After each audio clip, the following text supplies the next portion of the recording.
President Donald Trump arrived in Puerto Rico like an emperor, coming to scold his uncooperative subjects. "I hate to tell you, Puerto Rico, but you've thrown our budget a little out of whack," he said during a visit to the island on Tuesday.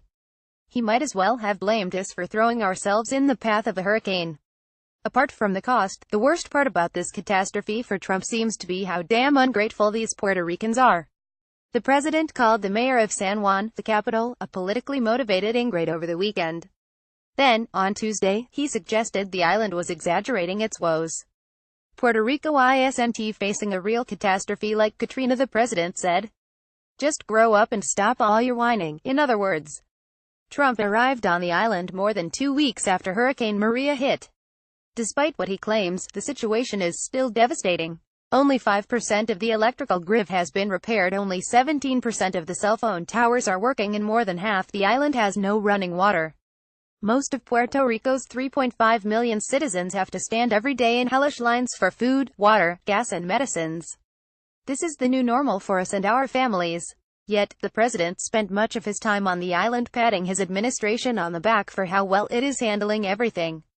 "You can be very proud. Everybody around this table and everybody watching can really be very proud of what's been taking place in Puerto Rico," he said.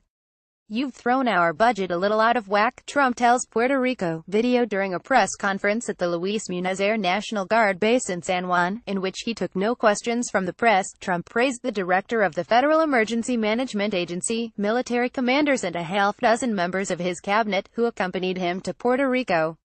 He reserved nothing, not one word of encouragement and empathy for the Puerto Rican people, who are the ones that have shouldered the brunt of this tragedy all by themselves.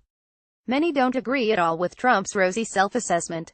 On Tuesday, Oxfam America released a rare statement criticizing the administration for its response to the disaster. "The U.S. has more than enough resources to mobilize an emergency response but has failed to do so in a swift and robust manner. And if all of this wasn't enough, after his pompous speech, Trump was taken to see the devastation in one of the wealthiest municipalities of the whole island, Guaynabo. Even in forgotten, neglected Puerto Rico, Trump reminds us that there is a pecking order, and it's the rich and powerful living in gated communities who come before all others." And what did Trump do in Guaynabo? He threw out rolls of paper towel and bags of rice to the well-heeled Puerto Ricans.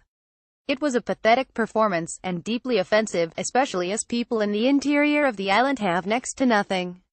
Trump throws paper towels into crowd in Puerto Rico. Video as I write this, a dear friend from Puerto Rico messages me to say it's bewildering to hear the president joke about how much this tragedy is costing him while I'm scrapping to pack a flat-rate box with sausages, batteries and lanterns to my family, some of whom I haven't spoken to in 2 weeks. That while he's throwing paper towels to a crowd like a 5-year-old at a carnival basketball game, I try to keep a straight face for the next customer at work, while looking up prices for a small generator to ship to my aunt who is now living in the darkness of the San Sebastian Mountains. Hurricane Maria was not enough to bring the Puerto Rican people to its knees. I doubt that Tuesday's farce will dent our resolve. It has only served to make us more aware of the truth, which is that we must save ourselves. Susanne Ramirez de Arellano is the former news director for Univision in Puerto Rico.